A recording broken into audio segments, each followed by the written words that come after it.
Reka duhe ijambo Honorable Pamphile. Murakoze Perezida kunyongera ijambo nakabaza ko muco ngomba gusaba kwaza mushikiranganje i rapport baduhaye kuri izi 2 trimestres nukuvuga ni 2 juillet à décembre donc ama trimestre abiri aho batubwiye ko au niveau des dépenses le cumul ari 38,3% par rapport aux prévisions annuelles. Hanyuma la fois passée nyakwa mushikiranganje wa mbere yatanga rapport nawe yatubwiye ko yatanze rapport de juillet au 31 décembre. Nawe donc kuva ko bihurirana nana matimese abiri mushikiranganje aje gutanga rapport hano. Nyakwa mushikiranganje wa mbere yadubwiye ko le taux d'exécution du budget yari 67,93%. La réalisation physique ni 70,53. Muganagira mpagare kuri kicato d'exécution du budget nagira umushikiranganje mpe umuco kuri 67 yo kwa premier ministre hama no kuri 38,3 yo muri rapport yiwe sur la même période. Hanyuma nagira ngaruke ku kibazo atanyishuye kuri kijanye n'ubutare. Iyi rapport sur 2 trimestres baduhaye hoho omwe harimo traçabilité y'amafaranga abonekanye mu zahabu 465 millions sur 614 millions de prévisions. Aha biragaragara nubwo rero président de la commission avuze ati yabonekanye kuko ubasigaca muri OBR ari traçable, yavuze ati amafaranga atahora abonekana yaca muri BRB. Muganga bazanya kwa mushikiranganje none amafaranga muri BRB ntaje kugira ko inide kuburyo yari kutubwira amafaranga baraciye muri BRB yabonekanye muri ujya mwaka wa 2023-2024 de juillet à juin 2024 nkuko nabi detail ku nzahabu kuri Troate kuri Turbe kuri Marb no kuri Nikere. Omwe atubwira ati muri ujya mwaka nta cyabonetse byagumya ari zero cyangwa ati ayaciye muri BRB yo yagiye angana ukunuku. Yego hamana nana mwaje kandi nkamaza nti none ayo mafaranga aba yaciye muri BRB ataciye muri Trésor public araheza acaba jire gute ko amafaranga normal ateza guca muri OBR hamagaca muri ministère amafaranga akaza gutangirwa raporo ngaha tukanaraba yuko amafaranga ahurirana n'amaprevision twemeje ngaha etc. None ayo acaca hariya bigenda gute aherera he kwera iki adaca imbere y'abashinga amateka kugira ngo nabagice bavuze ko murakoze nyakubahwa cegera ca mbere c'umukuru w'inama nshinga amateka kuri kano kanya mu mpaye nagomba shime kuko ikibazo nari mfise umushinga amateka aje kuvuga ubunyene arakivuze kuko twumvise igihe nyakwarongoye umugwi yariko arashikiriza rapport twumvise ko muri komisiyo babonye vy'ukuri ko ama exoneration atangwa ataco amariye abene gihugu kuko yatubwiye neza yuko ibintu biri ku masoko byaba exonere ibe igumari yindi ugasanga umwene gihugu ntaco nta nyungu abirosemo. Naye nagomba mbaze nyakwaho umushikiranganje none ko muri komisiyo babonye ko yo ma exoneration atanyungu azanira abene gihugu none nyakwaho umushikiranganje muzobandanya muzitanga muri budget mugomba muzane twemeze canke bigiye kugenda gute? Nico kibazo nari mfise murakoze nyakubaho. Reka duhe ijambo Honorable Pamphile. Murakoze Perezida kunyongera ijambo nakabaza ko muco ngomba gusaba kwaza mushikiranganje i rapport baduhaye kuri izi 2 trimestres nukuvuga ni 2 juillet à décembre donc ama trimestre abiri aho batubwiye ko au niveau des dépenses le cumul ari 38,3% par rapport aux prévisions annuelles. Hanyuma la fois passée nyakwa mushikiranganje wa mbere yatanga rapport nawe yatubwiye ko yatanze raporo de juillet au 31 décembre nawe donc kuva ko bihurirana nano matimesa abiri mushikiranganje aje gutanga raporo hano nyako mushikiranganje wa mbere yadubwiye ko le taux d'exécution du budget yari 67,93%. La réalisation physique ni 70,53. Muganagira magara kuri ki taux d'exécution du budget nagira umushikiranganje ampe umuco kuri 67 yo kwa premier ministre ama no kuri 38,3 yo muri raporo yiwe sur la même période. Hanyuma nagira ngaruke ku kibazo atanyishuye kuri kijanye n'ubutare. Iyi raporo sur des trimestres baduhaye hoho omwe harimo traçabilité y'amafaranga abonekanye mu nzahabu 465 millions sur 614 millions de prévision. Aha biragaragara nubwo rero président de la commission avuze ati aya yabonekanye kuko ubasigaca muri OBR ari traçable, yavuze ati amafaranga atahora abonekana yaca muri BRB. Muganga bazanya kwa mushikiranganje none amafaranga muri BRB naje kugira ko inide kuburyo yari kutubwira amafaranga baraciye muri BRB yabonekanye muri ujya mwaka wa 2023-2024 de juillet à juin 2024 nkuko nabi detail ku nzahabu kuri Truate kuri Turube kuri Marbe no kuri Nikere. Omwe atubwira ati muri ujya mwaka nta cyabonetse byagumye ari zero cyangwa ati ayaciye muri BRB yo yagiye angana ukunuku. Yego hamana nana mwaje kandi nkamaza nti none ayo mafaranga aba yaciye muri BRB ataciye muri Trésor Public araheza acaba jire gute ko amafaranga normal ateza guca muri OBR hamagaca muri ministère amafaranga akaza gutangirwa raporo ngaha tukanaraba yuko amafaranga ahurirana n'amaprevision twemeje ngaha etc. None ayo acaca hariya bigenda gute aherera he kwera iki adaca imbere y'abashinga amateka kugira ngo nabagiye cyo bavuze ko murakoze cyane nyeniteka kuri umwanya mu mpaye nongera nanje nshimira umushikiranganje kwizi raporo zitandukanye yaje kudushikiriza ngaha. Nyeniteka muraje gushikiriza ibintu bikomeye baje kudushikiriza ivyo duheje kumva kuvyerekeye budget programme koko harakwiye des indicateurs clés na cyane nimwatanga wa mwanya wo kugenda mu bushikiranganje butandukanye tuzokora tubaza les indicateurs zatumye zerekana ukuntu bakoresheje budget programme. Rero nikindi muri mu kugira leta yinjize uburyo yarashizeho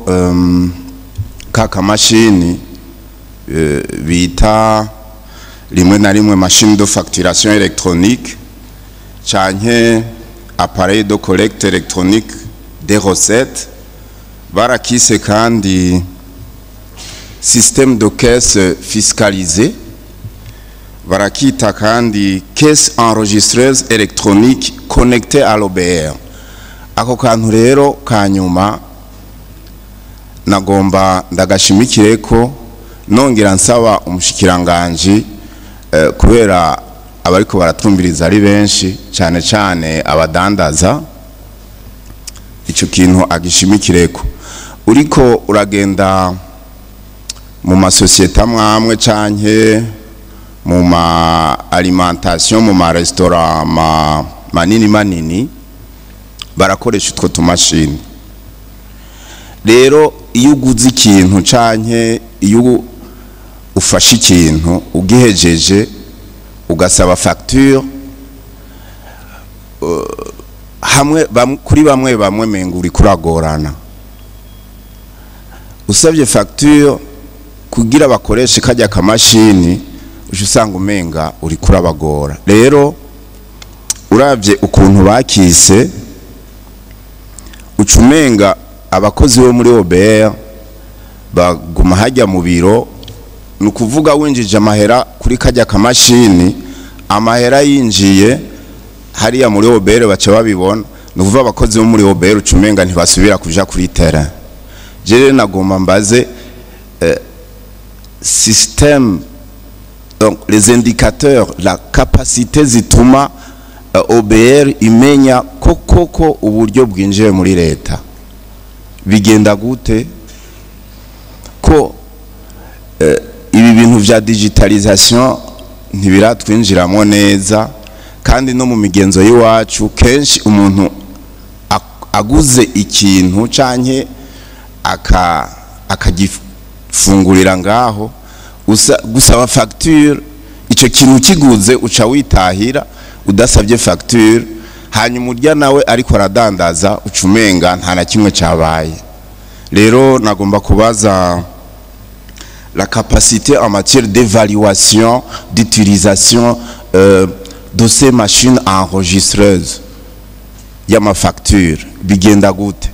kandi namwe mushikiranganje mwogira ico mushikirije na burya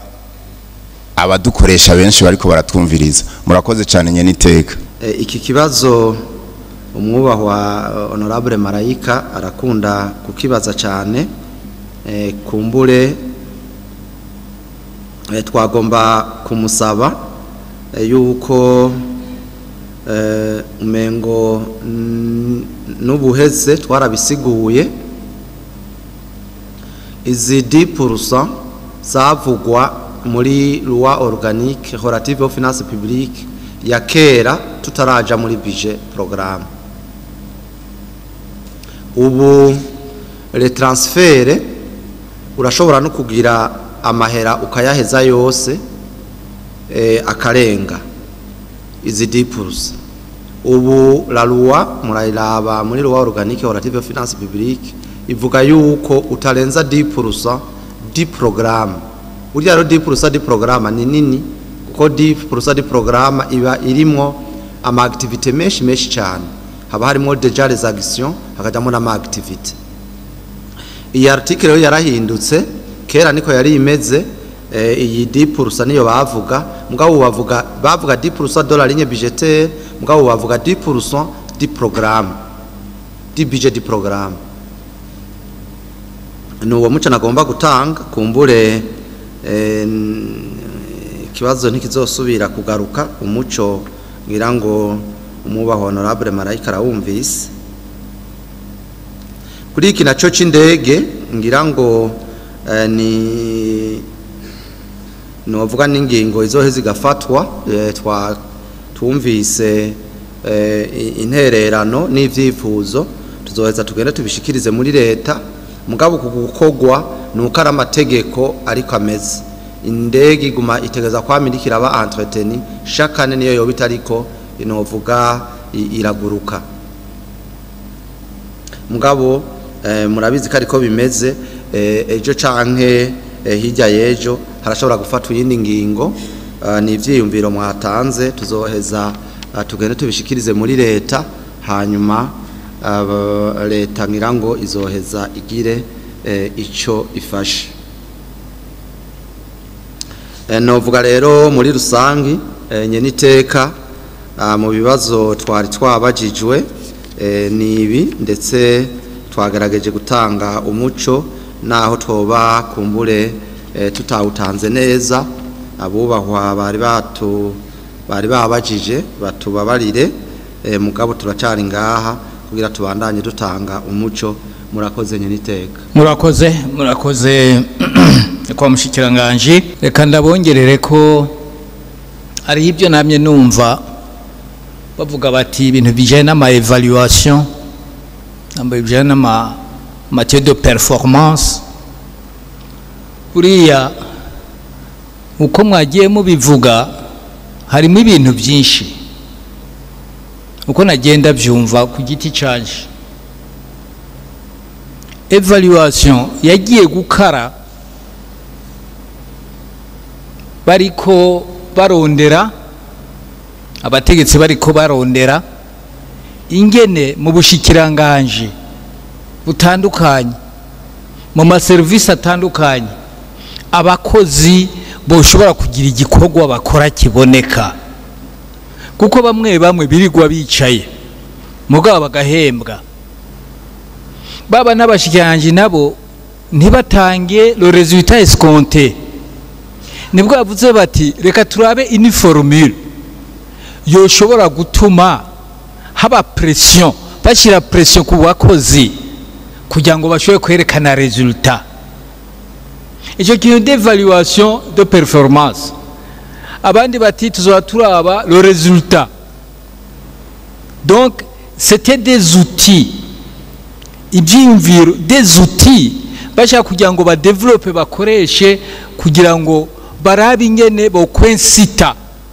boshobora gutuma abakozi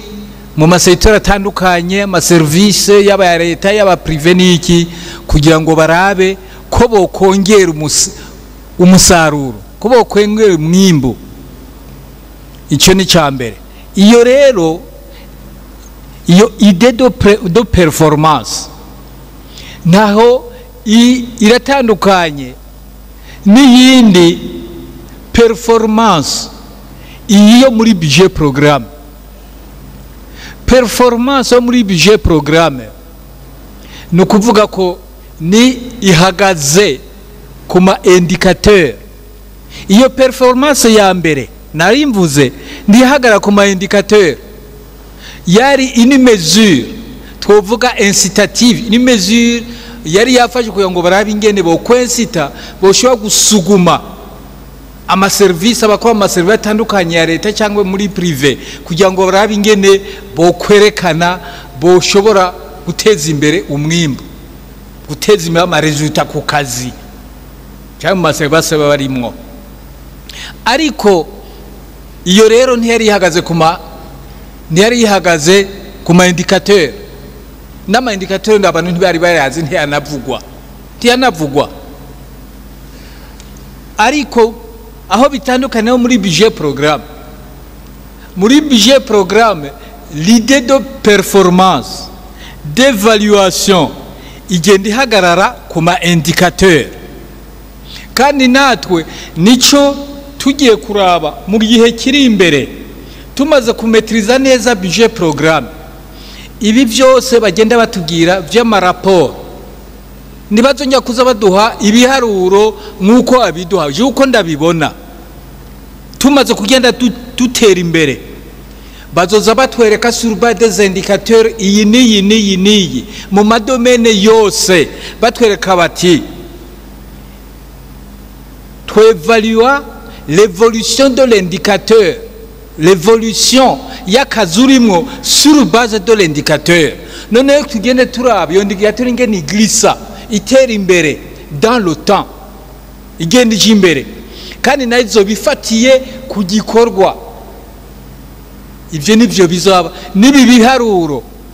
ibi biharuro barabivuga mugabo ce n'est pas ça qui est très important, c'est plutôt la tendance qui s'exprime en indicateur, dans l'évolution de l'indicateur. Yo cerekana ko umukozi ariko arakora. Ibyo rero turibaza ko n'igihe bazoba barako baraduha ibintu bijyana n'amabudget, ibintu bijyana n'amaraporo, ibintu n'ibiki, ibyo nivyo tuzoza tugaruka ko cyane. Nayo munashaka kubwira nibi biharo baduha ntubuzi ko ari byo, mbega vyobaho byo uvuze uti byoba presi gute?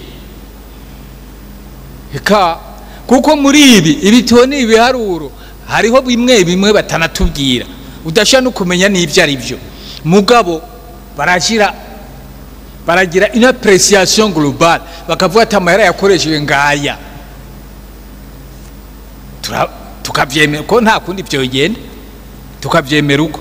Mugabo ce qui devient intéressant, ikintu kizoba ari ciza nuko batubwira, umuntu atubwira ati ngurya umukozi ameze neza, umukozi ari gukora akazi kiwe gute sur base de l'indicateur, le jugement sur base de l'indicateur, twereke sur base y'indicateur ingene wewe washoboye kuba performant muri ibi na biriya.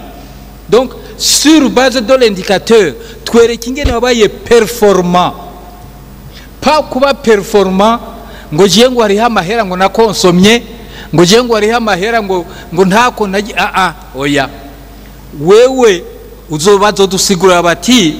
sur base de l'indicateur itwereka par exemple un niveau de production, capacité de résilience, batwereka ati indicateur ngiyi uko yagiye yevoluwa dans le temps, batwereke bati la capacité yuko umuntu afise ibintu bijanye na gestion, par exemple la capacité en matière de gestion, en matière de maîtrise de l'administration, donc ibintu bitandukanye mu service, batwati sur base d'un indicateur tuje turaba performance ni yihe, niho tuca tubona neza l'évolution dans le temps ingene bimeze. Ivyo nivyo twibaza ko mu minsi iri imbere tuzoba turiko turavansa, tuzovuga tuti performance nomba tuyivuga mu ntuze umengo ntayifatiye ariko ihagaze kuri indicateur. Indicateur kizoba ari ikintu gikomeye cyane. Mugabo ubu rero hariho bamwe bavuga bati eka ati tubane twisubirira tubane dusubira inyuma dukora nkuko twari dusanzwe dukora nkuko umwe yabivuze, ati ni duhungabane ngo twavanse twevolue, ati tugume hahandi. Nibyo mpamvu navuze nti murambabure ibyo navuze, mugana navuze nti tuzofuma dukora enquête parlementaire mu bushikanganje bwose, ivyo twebwe tuzobona tubishikirize les décideurs badeside, ari kubashyira kote abatazobasha gukurikira bajya kuko bazoba ariko barananiza abandi bariko banga ko igihugu gitera imbere, kandi turiko turinjira muri competition internationale. Ubu ingorane dufise nuko twebwe turakunda kujana akaboko tugiye gusabiriza, abanyafrika turakunda kujana akaboko dusabiriza, ariko umuntu yakubwira ati none wowe kuje gusaba akaboko akagera gutya, none mu kandi kaboko gacu gashira inyuma, akandi kaboko la main ugashira inyuma mu mugongo, none kubera iki nako utakuwa kugira ngo werekane ko ugiye ku isoko gusuma, genda nawe ufise icyo ugenda gutanga. Mugabo twe tugakunda yuko ugiye gusuma ukagenda wikoreye umufuko gusa, canke wikoreye isafuriya cyangwa wikoreye iki, ugiye gusuma ariko ntiwerekane nawe icyo ugiye gutanga guproposa kuri marché. Ibi rero nivyo tugiye kuzosubiramwo kugira ngo koko muri budget programme izo performance wumve ko indicateur izokwereka yuko wewe nimba ushaka kuza kunegosia utwereke performance muri négociation, kuza kunegosia isoko, kuza gusinya contrat y'isoko, twereke l'indice, twereke l'indicateur uzokoresha yari yo kugira ngo un tel autre marché ushobore tel autre contrat ushobore kuyiganya, ushobore kwetereka yuko contre imeze neza selon les indicateurs. Ubu turacari mu bintu vague mu ntango, ariko niko ndabibona mu mutwi wanje nutwevolua tuzoshaka ko ibintu bye tuvyevalua sur base des indicateurs. Umuntu aravuga ati nagiye kunegosia, uti wagarukanye iki, ati je bampaye autant, ati gusa naho ugasanga ni ibintu bitari bien défini, umuntu aguhenze ntunabimenye, abo buri kurabwira nabo ntibamenye kuri kurabahenda, muko kavuga uti je négocier, ati nagiye contrat imeze kumbi iyo contrat même faux cyangwa déséquilibré. Les indicateurs nizo tuzadugira duherako kugira ngo nka contrat turabe contrat baye négocier, les indicateurs twereke noneho tube assuré par les contrats, par les indicateurs, noneho ziduha confiance muri contrat. Murakoze nyeniteka kunyongera ijambo, nongera kandi nsubira no gukenguruka ku ntererano mwaduhaye ndetse n'ibibazo bibajijwe n'abubahwa abashinga amateka. Tugiye kuri ikibazo cya honorable Dieudonné Ndizeye, yatubwiye ikintu ca machine ya facturation électronique uko kiriko kirakogwa novuga kuri terrain yuko hari ama restaurant ama alimentation ndetse n'ahandi yaba mu bunywero usanga abantu bagorana gutanga iyo facture iyo uyibatse ndetse ngira ngo muhora mubibona hari n'abakubwira bati ndaguhaye facture uca wongera kwaya ntaguhaye naho facture ndaguha kuraya none OBR iriko izifatamo gute iriko ibikora gute igira evaluation gute y'ukuntu ko tumashine dukoreshwa nivyo mwubahwa honorable Dieudonné ico novuga ni kibazo kihari mugabo cose kizanana yuko abarundi nabo nyene batafise novuga kimwe bita akaranga mutima ko gutanga amakori ndetse bamwe bamusanga bafise n'akaranga mutima ko kuyanyurutsa harya iyo bataguhaye facture wewe uzumenye yuko ndetse n'abene gihugu bose batwumviriza ndonke n'aka kanya ko kubatera akamu wewe uzumenye yuko abene gihugu abo bantu bataguhaye facture mu bisanzwe babahejeje kukwiba mutigute kuko wewe bagukuye ko ikori uraritanze mugabo bo nta kintu baguhaye kizokwerekana yuko bazoritanga muri OBR ndetse na OBR igiye ku novuga ku mu matohoza yayo ntihezibone yuko ari kori bagutwaye kandi iryo kori naryo murazi ko ari ryo rigaruka rikaduhemba rikatwigishiriza abana rigaca amabarabara rikabaka amashure rikariha imiti rigakora ibi byose mubona leta ikora aricyo gituma rero ni kibazo kihari mugabo tugenda dutorera inyishu bukebuke icambere nuko twaciye twihutira yuko ubumashine buboneka ku bwishi hamwe atawuzovuga yuko atakafise bose nkuko itegeko rivuga yuko bose bateza gukoresha ubwo bumashine bose bahamagariwe kuja kubutora muri OBR uwo utazoba gafise ahanwe ntazovuge yuko yahanwe kubera atakahari mugabo burahari muri OBR burakwiye ikindi cuko OBR ukuntu ikurikirana ubumashine mwebwe nyene mwabivuze uko buriko burakora biranditse mu itegeko rigenga tax inyongera gaciro TVA yuko akamashine kamaze imisi 3 kadakora uyo muntu abari karagakoresha aca hanwa n'amategeko ku mafagitire yose aba yaratanzwe agaheza gahanwa muri OBR rero muri server ku munota no ku mwanya barabona yuko katariko karakora batariko baratanga amafagitire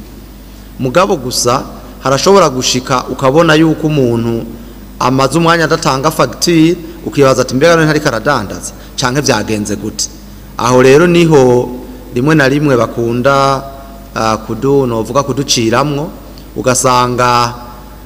yakoresheje amafagitire yasohoyemo amafagitire nka yari gusohora amafagitire 10 canke 100 ngabo ugasanga yasohoye amafagitire 80 ayo 20 na karorero ntanze ugasanga ayo 20 ntayo yasohoye akavuga ati jewe kari ko karakora urabona ko nasohoye amafagitire 80 kuri uyu munsi ahandi 90 ahandi 85 mugabo hari hayandi atasohoye byagoye yuko novuga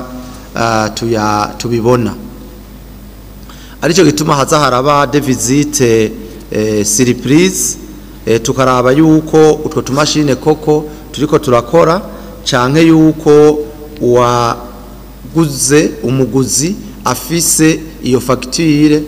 yagiye ayitwaye ngira ngo muhora mubona ko dukunda kugira imikwabo ku mabarabara turaba yuko amafagitire abavuye kugura bayafise. Mugabo ivyo vyose uko dutera dukora niko dutera natwe turonka ivyiyumviro ndetse yaba bene gihugu yaba mwebwe mu baserukira mwama muri ko muraduterera. Ubu twarabonye yuko nta muntu wa OBR toshika mu gihugu cose ku bantu bose bariko baradandaza. Umva ico kiragoye. Ubu rero nimwadufasha twarashizeho muri iyi nteguro y'ibwirizwa izoza yuko umuntu azoba atatoye facture ibintu vyiwe tuhuye tukabona yuko facture atayafise, ivyo bintu vyiwe tuzoheza tukabitwara akacaza akabigomboza ibice 20% ya novuga y'igiciro c'ivyo azoba yagutse, kugira umuguzi wese adufashe nawe ajemwo mu kugira obligation yo kudufasha yuko abo badandaza bogenda baratanga amafagitire bakareka kwiba novuga abaguzi ayo mahera batari buyashire muri OBR ngo yongere aze agaruke gufasha abene gihugu. Twarabishizemo rero nimwabihezagira bubahwa turibaza yuko iyo aba badandaza nibakontorogwa n'abaguzi bonyene bizoheza bidufashe yuko aba baguma binyegeza ndetse baguma batanga bagurisha ata amafagitire batanze, bizoheza bitoregwe inyishu buhoro buhoro. Honorable Pamphile msabe n'imbabazi ku kibazo yari yabajije kuco ubu novuga ubutare arantunga sinakimwishuye ko neza. Mugabo yanabajije ati hari raporo nyakuba mushikiranganje wa mbere yatanze avuga yuko roto d'execution yabaye 67%, hanyuma namwe naho mukaba mwatanze 38%. Nkuko nawe nyene umushikiranganje wa mbere yabisiguye, murazi yuko atanga raporo ku bikogwa bikuru nivyo vyibi vyagize 67%. Mugabo twebwe murabona yuko turaba kuri budget global, budget voté na budget déjà utilisé. Na rero utushobora gusanga umva novuga base de calcul si imwe kuko twebwe turi très exhaustive, naho hajya haza ibikogwa nyamukuru. Hanyuma kandi murazi yuko yaranabisiguye neza aravuga ati aho ibikogwa n'ibinyamukuru hari ibikogwa usanga bitarimo na cyane vy'ama institution constitutionnelle. Mugabo twebwe kuri budget murabona ko vyose biba birimo vyose tukabishiramwo. Kuri budget turaba kuri budget voté na budget exécuté. Niyo moja kuraba nk'ubu muri iyo raporo tuba twaratanze na twebwe hajya kuri partie programmatique amahera si yose uko harimo ibikogwa bimwe bitarimo, kubera turaporta ku bikogwa novuga nyamukuru nk'ibi bintu by'ama salaire ntavyo dutanga ko raporo programmatique, ngabo tukabitanga ko raporo finance. Nibi bintu de fonctionnement tutanga ko raporo programmatique, no kuvuga de résultat alors que muri partie financier twe tuyitanga. Mugabo nyakubahwa umushikiranganje wa mbere murazi yuko keshi na keshi atanga ndetse niko bimeze, atanga sur le rapport programmatique des activités et les résultats réalisés. Kuri iki rero naco kijanye n'ubutare nivyo muri prevision budgetaire harimwo ubutare amahera azova mu vya nickel, azova muri za marbre, azova muri les minéraux à 3T, no kuvuga ry'ama casterite, orframite hamwe n'izindi. ubwa mbere igihe twatigira iyi nteguro y'ibwirizwa twibaza yuko nk'ibi vy'amamarbre kumbure na nickel tuzoshobora kuba tubona twarabona yuko bizoba vyatangwe kuba exploit mugabo umwaka warinze uhera ivyo bitabaye novuga bikiri muri processus bitaratangura gushogwa urumva aha nta ma recette yashobora kuboneka no kuri nickel ndetse no kuri kuma marbre kuri iki rero naco ico umubaho honorable president yavuze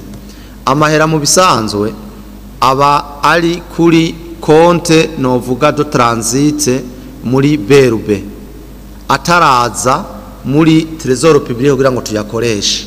naho hantu rero habaye yuko amahera yari kuri konte do transit mugabo ntiyabaye nivere ngo aje muri trésor kuri konte di trésor public nivyo vyabaye naho haho mwaciye mwabonye muri raporo ya trimestre ya mbere ni ya kabiri twavuze yuko habaye 3 miliyari twaciye dutora kuri ayo yari kuri konte novuga amahera yara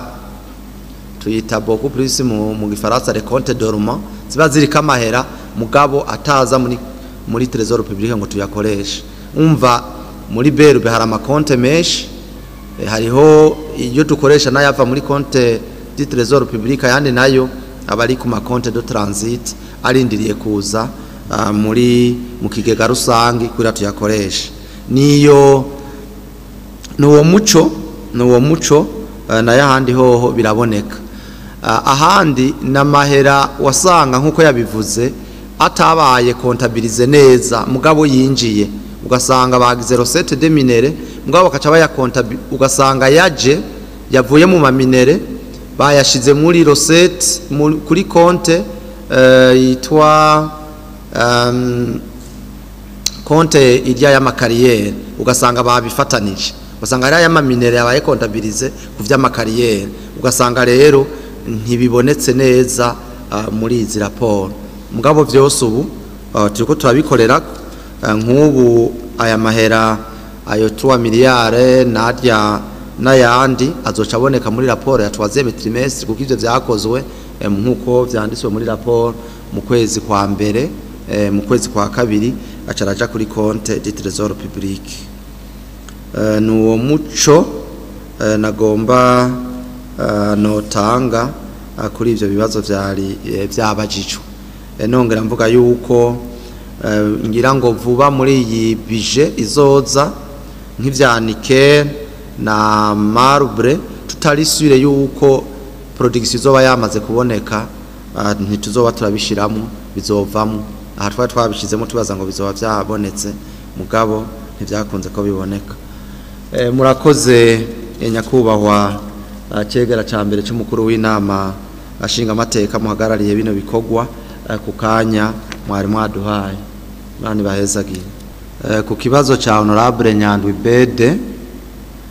yabajije ati ni question de curiosité ati mbega ivyo mutanga kama exoneration nibiki bifitiye akunguko akahe abene gihugu